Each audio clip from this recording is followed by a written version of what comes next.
कमाल, इरसा, फरियाल और आइज़ल सब इकट्ठे बैठे होते हैं, जिस पर आप देखेंगे कमाल कहता है कि क्यों ना एक पार्टी यानी ऑर्गेनाइज़ की जाए। तो इस पर वो कहते हैं सब कि क्या मतलब है। आगे से फरियाल कहती है कि नहीं, इसकी तो कोई ज़रूरत नहीं, घर में ही कुछ अच्छा बनाकर खा लेते हैं। इसके बाद आप देखेंगे कि कमाल कहता है नहीं, चलो पार्टी ना सही, मैं आपको बाहर लेके जाऊंगा और वहीं रात को सब मिलकर खाना खाएंगे। इस पर आप देखेंगे कि काफ़ी ज़्यादा इरसा को गुस्सा आता है और ईसा कहती है कि मैं नहीं जा सकती, मेरी तबीयत ठीक नहीं है। आगे से आप देखेंगे कि आइज़ल कहती है कि छोटी मामा, आपकी तबीयत तो बिल्कुल ठीक थी, पहले तो आप बाहर जाने लगी थी जैसे ही आपको कॉल आई थी, लेकिन अब आप कह रही हैं कि आपकी तबीयत ठीक नहीं है। इसका मतलब है ये सरासर बहाना लगा रही हैं। नहीं, आपको हमारे साथ ही चलना होगा। आगे सिरसा कहती है कि नहीं, आप फरियाल को और आइज़ल को ले जाएं, मुझे जाने की कोई भी ज़रूरत नहीं और ना ही मैं जाना चाहती हूँ। और वहाँ से गुस्से से उठकर चली जाती है। और जैसे ही वहाँ पर जाती है, दानियल का फ़ोन आता है और कहता है क्या अभी तुम आ सकती हो। तो आगे से वो कहती है हाँ, मैं अभी और इसी वक्त पहुँच रही हूँ। यानी कि आप समझे कि अब धड़ल्ले से वो कमाल के सामने इस तरह से जा रही है और उसको भी बता रही है कि मुझे भी तुम्हारी कोई परवाह नहीं है, क्योंकि हर बात में तुम अगर फरियाल को अंदर इन्वॉल्व करोगे तो मैं भी दानियाल को कर सकती हूँ। इसलिए मुझे कोई इशू, कोई मसला नहीं है, तुम जाओ अपनी ज़िंदगी में, मैं जाऊँ अपनी ज़िंदगी में। लेकिन कमाल के दिल में ऐसी कोई भी बात नहीं है, ये सरासर इरसा की वहम है, इसके अलावा और कुछ नहीं। बहरहाल इरसा जो है बहुत बड़ी गलती कर रही है और इसकी सज़ा तो उसको मिलकर ही रहनी है। लेकिन कमाल उसको समझाता है कि तुम हर बात पर, तुम्हारे लिए और कोई बात ही नहीं, हर बात पर टोकती हो, हर बात पर कोई ना कोई गलत जवाब देती हो। मैंने कहा है सब मिलकर जाएंगे तो फिर तुम मेरी बात टोक कर आ गई। आखिर तुम मेरी थोड़ी सी भी इज्जत इस घर में रहने देना चाहती हो। मैंने जब भी तुमसे कोई बात की है, तुमने उसका उल्ट ही जवाब दिया है। आगे से आप देखेंगे कि बड़े ही गुस्से से कहती है कि आप और मैं अकेले नहीं जा सकते हैं, आप हर चीज़ में फरियाल को अंदर क्यों लेके आते हैं।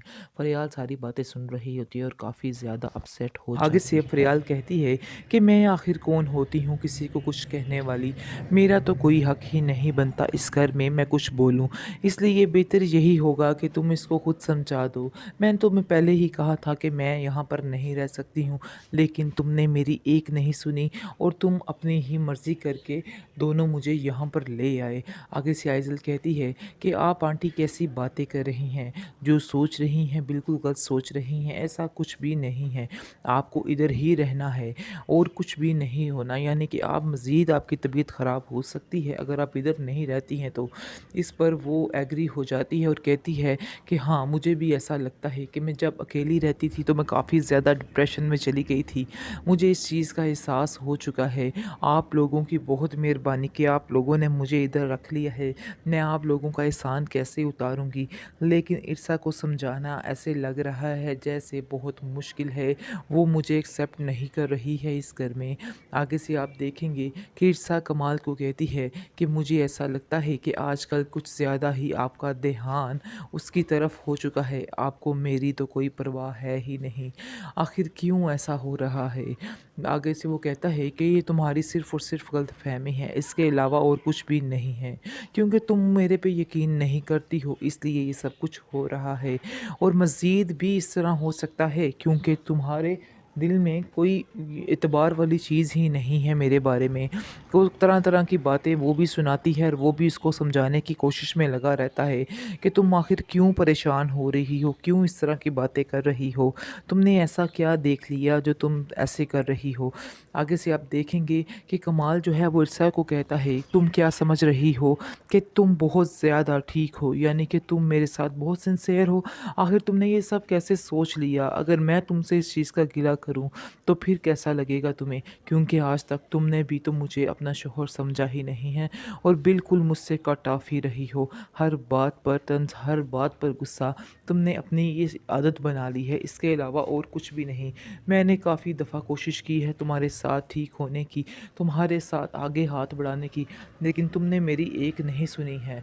मुझे इस चीज़ का बहुत ज़्यादा अफ़सोस है जो कुछ तुम मेरे साथ कर रही हो। इस पर आप देखेंगे कि वो कहती है कि चलिए आपको जैसा समझना है आप वैसा ही समझते रहिए। मुझे अब इन बातों से कोई भी लेना देना नहीं, मुझे अब इन बातों से कोई भी परवाह नहीं है। आपकी अपनी मर्ज़ी है, जो चाहे आप मर्ज़ी मेरे बारे में समझें। इस पर दोनों के और ज़्यादा अख्तलाफ़ात मज़ीद बढ़ जाते हैं। कमाल वहाँ से चला जाता है। इसके बाद आप देखेंगे कि आइज़ल जो है वो आती है कमरे में और आकर कहती है कि बाबा, आंटी फ़रियाल की तबीयत काफ़ी ज़्यादा ख़राब हो रही है। मुझे लगता है कि आपको इन्हें फ़ौरन डॉक्टर पास लेके जाना चाहिए। इस पर आप देखेंगे कि फटाफट से आता है कमाल और जाकर क्या पूछता है फ़रियाल को क्या हुआ। फ़रियाल बताती है कि मेरी तबीयत काफ़ी ज़्यादा ख़राब है, मुझे डॉक्टर की ज़रूरत है, मुझे डॉक्टर पास ले जाओ।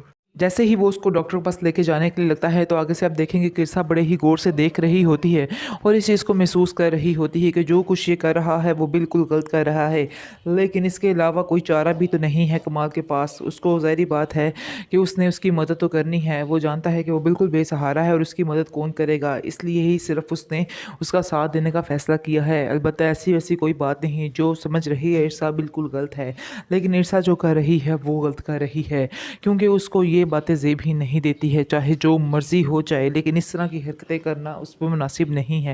लेकिन उसको इस बातों का एहसास नहीं हो रहा और वो अपनी ही ज़िंदगी में बस मगन है। इसके बाद आप देखेंगे कि आइज़ल जो है वो जाकर कहती है उस इरसा को कि मुझे ऐसा लग रहा है जैसे मेरे बाबा जो हैं उस फ़रियाल आंटी की तरफ ज़्यादा ध्यान दे रहे हैं और हर आए दिन उनके साथ ही वो वक्त गुजारते हैं।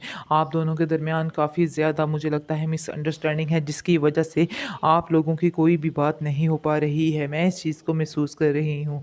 क्या मैं आपकी कोई मदद कर सकती हूँ? इस पर आप देखेंगे कि वो कहती है, ईसा कहती है कि नहीं, मुझे किसी की मदद की कोई ज़रूरत नहीं है और ना ही मैं ये चाहती हूँ कि कोई मेरी मदद करे। इसलिए बेहतर यही होगा कि मुझसे ये मशवरे, यानी मुझे जो दे रही हो ये तुम अपने पास ही रखो तो ही बेहतर है, वरना मामला ज़्यादा मज़ीद ख़राब हो सकता है। काफ़ी देर उनकी भी आपस में लड़ाई झगड़ा चलता रहता है, क्योंकि वो भी समझ जाती है कि ये भी फ़रियाल के साथ ही मिली हुई है, सारी इसकी मिली-जुली बकत है और दोनों एक साथ ही हैं। और इसके बाद आप देखेंगे कि इरसा कहती है कि मुझे ऐसा लग रहा है जैसे तुम फ़रियाल के साथ मिलकर ये सारी गेम चला रही हो, लेकिन अगर तुम ऐसा कर रही हो तो मैं तुम्हें कभी भी इन बातों में कामयाब नहीं होने दूँगी। ये तुम्हारी बहुत बड़ी गलतफ़हमी है। आगे से इरसा आइज़ल कहती है कि अगर आपको ये पता चल ही चुका है तो आप भी अपने ज़हन में ये बात बिठा लें कि मैं ऐसा करके ही रहूँगी जो मैं कर रही हूँ और मुझे इन बातों से कोई भी रोक नहीं सकता है। ये मेरा आपसे वादा है कि मैं आपको बहुत जल्द इस घर से निकाल कर ही सांस लूँगी। आगे से आप देखेंगे कि कहती है इरसा कि मैं इस घर में खुद भी नहीं रहना चाहती, ये तुम्हारी भी गलतफ़हमी है। तुम जो सोच रही हो वो बिल्कुल गलत है। मैं एक मिनट के लिए भी इस घर में रहना पसंद नहीं करती हूँ, लेकिन मेरी भी कुछ मजबूरियाँ हैं जिसकी वजह से मुझे इधर रहना है। आगे से आप देखेंगे कि आज़िल उसको कहती है कि आपको जितना पैसा चाहिए, जो चाहिए, मैं आपको देने को तैयार हूँ, लेकिन मैं आपको इधर बर्दाश्त नहीं कर सकती। अब आप भी ये बात समझ लें तो फिर ही बेहतर है, वरना आपके लिए भी मुश्किल है और मेरे लिए भी मुश्किल है। मुझे इस तरह के मज़ीद हरबे आज़माने की ज़रूरत ही ना पड़े अगर आप मेरी फ़ौरन से बात मान लें और यहाँ से चली जाएँ। आगे सिरसा कहती है कि मैं बहुत जल्द इधर से चली जाऊँगी, तुम्हें कुछ भी कहने की ज़रूरत नहीं है।